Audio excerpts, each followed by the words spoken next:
ನಾನು ಈಗ ತಾನೇ ಗಾಡಿನಲ್ಲಿ ಬರ್ತಾ ನೋಡಿದೆ ಸಂಪೂರ್ಣ ಅವರು ಮಾತನಾಡಿರ್ತಕ್ಕಂಥದ್ದನ್ನ.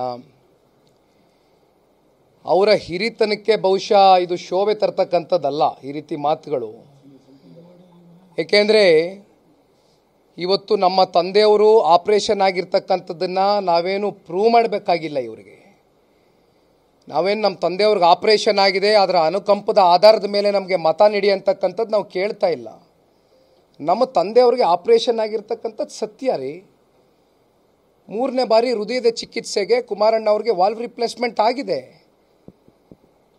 ಕಳೆದ 2018ರ ಒಂದು ವಿಧಾನಸಭಾ ಚುನಾವಣೆಯ ಸಂದರ್ಭದಲ್ಲಿ 1 ತಿಂಗಳು ಮುಂಚಿತವಾಗಿ ಆ ಸರ್ಜರಿ ಆಯಿತು. ಒಂದೇ ತಿಂಗಳಿಗೆ ಇಡೀ ರಾಜ್ಯವನ್ನು ಪ್ರವಾಸ ಮಾಡಿದ್ರು, ಜವಾಬ್ದಾರಿಯನ್ನು ತಗೊಂಡಿದ್ದಾರೆ ತಂದೆಯವರು. ಹಾಗಾಗಿ ಇವತ್ತು ಆ ರೀತಿ ಲಘುವಾಗಿ ಮಾತನಾಡ್ತಕ್ಕಂಥದ್ದು ಬಹುಶಃ ಅವರ ಒಂದು ಸ್ಥಾನಕ್ಕೆ ಅವರ ಒಂದು ಹಿರಿತನಕ್ಕೆ ಶೋಭೆ ತರ್ತಕ್ಕಂಥದ್ದಲ್ಲ ಅಂತಕ್ಕಂಥದ್ದು ನಾನು ಹೇಳಲಿಕ್ಕೆ ಬಯಸ್ತೇನೆ ದಯಮಾಡಿ. ಯಾಕೆಂದರೆ ಈ ರೀತಿ ಮಾತನಾಡಬಾರ್ದು. ಇವತ್ತು ನಾವು ಪ್ರೂವ್ ಮಾಡ್ಕೊಳ್ಬೇಕೆ ಅದನ್ನು.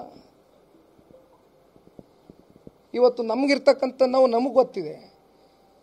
ನಮ್ಮ ತಂದೆ ಈ ರಾಜ್ಯ ಕಟ್ತಕ್ಕಂಥದ್ದಕ್ಕೆ, ಈ ಪಕ್ಷವನ್ನು ಕಟ್ತಕ್ಕಂಥದ್ದಕ್ಕೆ ಎಷ್ಟು ವರ್ಷಗಳ ಕಾಲ ಅವ್ರು ಹಾಕಿರ್ತಕ್ಕಂಥ ಶ್ರಮ ಇದೆಯಲ್ಲ, ಅವ್ರ ದೇಹದ ಮೇಲೆ ಅವ್ರು ಕೊಟ್ಟಿರ್ತಕ್ಕಂಥ ಶ್ರಮ ಇದೆಯಲ್ಲ, ಅದರ ಪರಿಣಾಮ ಇದು. 10-15 ವರ್ಷಗಳ ಕಾಲ ಕನಿಷ್ಠ ಪಕ್ಷ ಆ ಒಂದು ವಾಲ್ವ್ ರಿಪ್ಲೇಸ್ಮೆಂಟ್ ಆದಮೇಲೆ ಮತ್ತೆ ಆಪರೇಷನ್ ಆಗ್ತಕ್ಕಂಥದ್ದು ಅವಶ್ಯಕತೆ ಇರೋದಿಲ್ಲ. ಆದರೆ ಇವತ್ತು ಅವರು ದೇಹಕ್ಕೆ ಕೊಟ್ಟಿರ್ತಕ್ಕಂಥ ಒಂದು ದಂಡನೆ ಇದೆಯಲ್ಲ, ಅದು ಬಹುಶಃ ಇವತ್ತು ಅವ್ರ ದೇಹದ ಮೇಲೆ ಆಗಿರ್ತಕ್ಕಂಥ ಒಂದು ಪರಿಣಾಮ.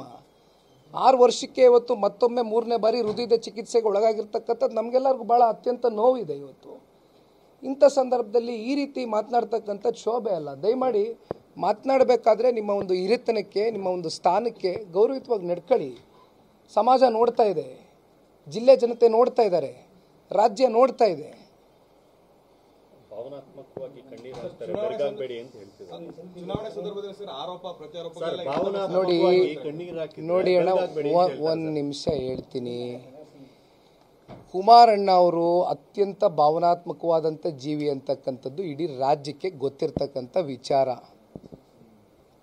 ಸುಮ್ಮನೆ ಮೊಸಳೆ ಕಣ್ಣೀರು ಹಾಕ್ತಕ್ಕಂಥದ್ದು ನಮ್ಮ ಕುಟುಂಬ ಎಂದೂ ಕೂಡ ಮಾಡಿಲ್ಲ. ನಮಗೋಸ್ಕರ ನಾವೆಂದೂ ಕೂಡ ಕಣ್ಣೀರು ಹಾಕ್ತಕ್ಕಂಥದ್ದಲ್ಲ.